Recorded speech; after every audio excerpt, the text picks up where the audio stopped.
শেষ হলো রায়গঞ্জের সুরেন্দ্রনাথ কলেজের বাৎসরিক সাংস্কৃতিক অনুষ্ঠান। গত শনিবার এই অনুষ্ঠানের সূচনা হয়েছিল।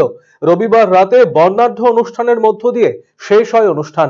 দুদিন ব্যাপী সাংস্কৃতিক অনুষ্ঠানের পাশাপাশি চলে প্রদর্শনী এবং প্রতিযোগিতামূলক নানান ইভেন্ট।